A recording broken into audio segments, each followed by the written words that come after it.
La historia de Moisés. ¿Puede un hombre inseguro convertirse en el libertador de una nación? ¿O una persona que es temerosa y huye hablar cara a cara con Dios? Pues esta es la historia de Moisés, un bebé rescatado de las aguas, en la cual vamos a ver su historia, sus antecedentes, su ministerio, su llamado y su vida con Dios y cómo esta fue transformada. La historia de Moisés comienza mucho antes de su nacimiento. Empieza con Abraham. Todo inicia con la promesa que Dios le hace a Abraham, una promesa que pasó a Isaac, a Jacob y posteriormente a las 12 tribus de Israel. De la tribu de Leví nació Coat. Coat tuvo a Amram y Amram junto a Jacobet tuvieron 3 hijos, María, Aarón y el menor, Moisés. Pero Israel ya no vivía en libertad. Después de Israel llegar a Egipto, crecieron en número y se levantó un faraón que no conocía a José ni su historia. Así que le puso cargas pesadas al pueblo de Israel por miedo a que se sublevaran y mandó a matar a todos los niños que eran nacidos y eran hombres. En esto la mamá de Moisés lo envió en una canasta por el río, cosa que fue una bendición, porque la hija de faraón cogió y vio a Moisés y lo adoptó como su hijo. Así, un niño hebreo condenado a morir terminó creciendo incluso dentro del palacio de Egipto. Dios no estaba improvisando con Moisés, todo fue planeado. Creció con su madre biológica, ya que ella fue la que lo crió, pero recibió la enseñanza y la educación de Egipto, de las mejores en el momento. Su madre biológica le enseñó el amor y el temor de Dios, y su educación en Egipto, el liderazgo, la estrategia y la autoridad. Pero todavía faltaba algo. A los 40 años, Moisés intentó defender a un israelita de un egipcio debido a una injusticia que vio. Sin embargo, esto fue gravemente visto ante los egipcios y procuraron matarlo, lo que hizo que él huyera a otro lugar. Allá conoce a Jetro, su suegro, y a Séfora, su mujer, de la cual tuvo 2 hermosos hijos. Pero este proceso fue un proceso de cambios, de humildad y de transformación. Se fue al desierto con un sacerdote madianita, pero lo que no sabía era que Dios tenía una segunda oportunidad.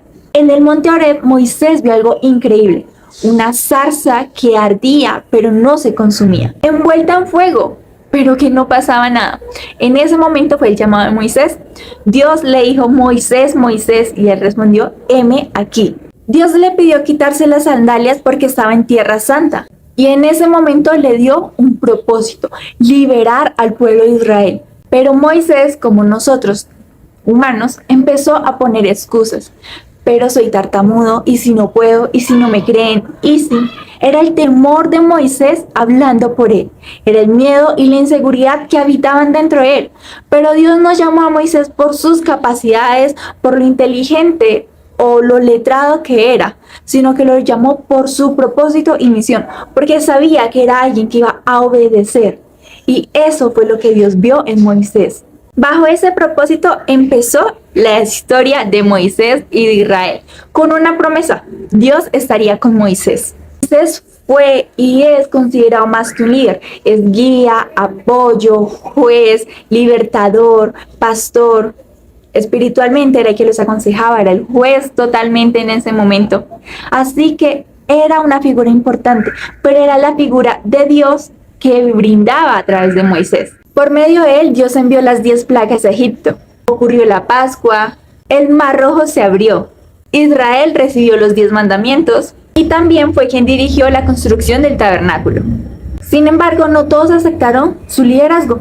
El faraón, enfurecido por lo que Moisés quería hacer, liberar al pueblo y creerse aún mayor, mandó unas cargas aún más pesadas al pueblo para que no se pudieran liberar. El pueblo también endureció su corazón e incluso sus hermanos Aarón y María murmuraron contra él. Pero aún así, Moisés continuó guiando al pueblo. Moisés tenía grandes virtudes.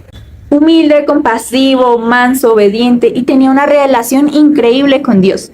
La Biblia incluso lo describe como la persona más mansa en la tierra. Llegó a amar tanto a Dios que dijo que si la presencia de Dios no habitaba con él, no lo sacara de ahí, no lo moviera. Él no quería estar en un lugar donde no estaba la presencia de Dios. Pero también tenía debilidades, inseguro, temeroso y con problemas de ira. Aunque Dios lo usó poderosamente, Moisés seguía siendo humano. La vida de Moisés estuvo llena de crisis. Tuvo que huir de Egipto, se enfrentó al desierto, murmuraban contra él, incluso se rebelaron en su liderazgo, incluso algunos murmuraron cercanos a él. Fue una vida con altibajos, con tropiezos, pero que él siempre mantenía su mirada puesta en Dios. Una de las peores ocurrió cuando Moisés, al subir y tener relación con Dios en el monte, los israelitas crearon un becerro llamándolo Dios, y que ese había sido el Dios que los había liberado de Egipto. Lo que enfureció a Moisés cuando bajó fue llegar y ver la idolatría, que repercutió en consecuencias en las cuales él rompió las 10 reglas que Dios había escrito con su propia mano. Otra fue también cuando el pueblo empezó a murmurar y Moisés, lleno de ira, golpeó 2 veces a la roca en la cual el Señor le había dicho que le hablara. Esta desobediencia provocó incluso que Moisés no pudiese entrar en la tierra prometida. Antes de morir, Dios llevó a Moisés al monte Nebo. Pudo observar la tierra prometida, pero aunque la vio, no pudo entrar en ella.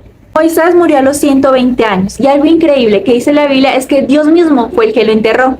El pueblo mismo lloró su muerte durante 30 días y aunque después de él se levanta Josué, que es la persona que los introduce en la tierra y conquista, nunca se volvió a levantar un profeta como Moisés. Un hombre imperfecto pero usado poderosamente por Dios. Un libertador, intercesor y líder que marcó la historia de Israel completamente. Y aquí termina la historia de Moisés, de un esclavo que pasó a ser príncipe, de príncipe a fugitivo y de fugitivo a libertador. Porque cuando Dios llama a alguien, sus debilidades no son un obstáculo. Y quizás esa es la mayor enseñanza de Moisés, que Dios no escoge a los más perfectos, sino a aquellos que están dispuestos a obedecer a Dios. Moisés, un niño arrebatado a las aguas, imperfecto, pero el libertador que agradó el corazón de Dios. En conclusión, Moisés es una de las figuras más importantes que Dios usó en la Biblia. Fue el que liberó a Israel, fue el que abrió el Mar Rojo, fue el que dio el maná, las codornices, el agua de la peña, el que alimentó, el intercesor del pueblo. Era el que recibió los 10 mandamientos y se los instruía al pueblo. Y asimismo fue el que creó la mayoría de leyes, por no decir que todas bajo las que se rigen el judaísmo e Israel. Asimismo también fue el de la construcción del tabernáculo, el de las conquistas, el que ungió a Josué para la conquista y asimismo la descendencia de los jueces que viene de ahí en adelante. Moisés fue una persona ungida y llamada por Dios, la persona que vio cara a cara a Dios y que mantenía una relación íntima y agradable. Y aunque Moisés fue un hombre imperfecto, en la Biblia eso no se menciona como tal, no es su valor significante, sino que es la vida de Moisés, una persona rendida a los pies de Cristo, que fue intercesora de un pueblo muchas veces rebelde, un pueblo que no quería seguir a Dios, pero que él intercedía para que Dios amara a su pueblo. Y eso es uno de los mayores aportes que también podemos ver a través de Moisés. Que nosotros podamos clamar para que no sea solamente la justicia de Dios, sino el amor y la misericordia aún a las personas que han sido rebeldes. Que aún él escribiendo el Pentateuco, las leyes y todo de una forma tan estricta, aún así él clamaba para que Dios siempre estuviera con el pueblo y tuviera compasión de él, porque éramos humanos y somos humanos, que aunque somos imperfectos, si Dios viene y nos transforma, puede hacer una obra completa, así como la hizo con Moisés y con el pueblo de Israel. Muchas gracias por ver el video, espero les haya gustado, bendiciones y feliz día.